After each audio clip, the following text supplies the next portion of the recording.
আজ একটা বিশ্ব পেছন পাকা ছেলে কথা বলতে এসেছি। মানে সোশ্যাল মিডিয়াতে না, মানে ওর জ্ঞান আর পাকামোতে মাথা পেকে যাচ্ছে আমাদের।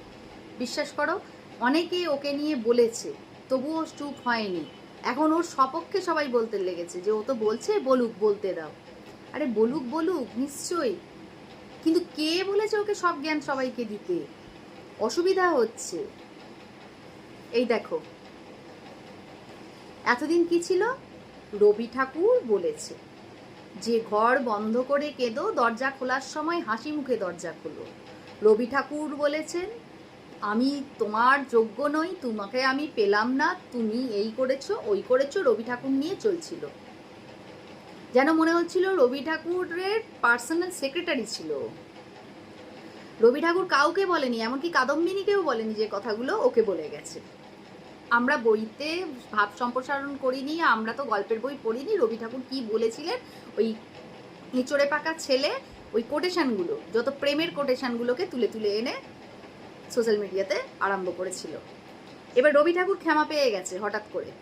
রবি ঠাকুরের অনেক কপাল ভালো। রবি ঠাকুর নিজে ভাবছিল যে কবে আমি তোকে বলেছি এই কথাগুলো, এত কি দিয়ে আমার সময় খারাপ এসেছিল যে তোকে এই কথাগুলো বলেছি। তারপরেই ধরেছে।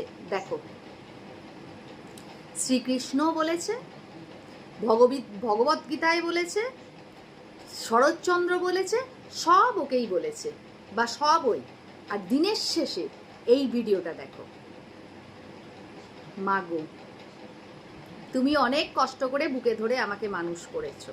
ছোটবেলায় ভাবতাম অনেক কিছু করব, কিন্তু তোমার কাছে তোমাকে কিছু করতে পারিনি। বুকে নিয়ে ঘুম পাড়িয়েছো, অনেক কষ্ট করেছো, হাঁটা শিখিয়েছো, চলা শিখিয়েছো, কিন্তু মায়ের ক্ষেত্রেও কিচ্ছু করতে পারেনি।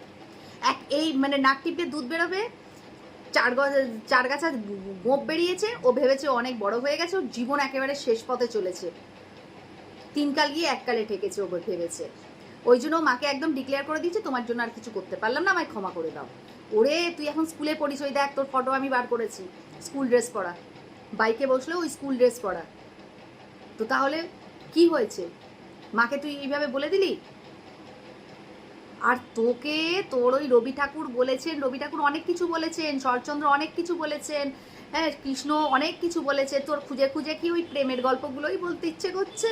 আর মুখটায় রবি ঠাকুর বলেছিলেন। কেন বাবা, কেন বাবা, পড় না, একটু পড়, তাহলে মায়ের সব দুঃখ গোছাতে পারবি।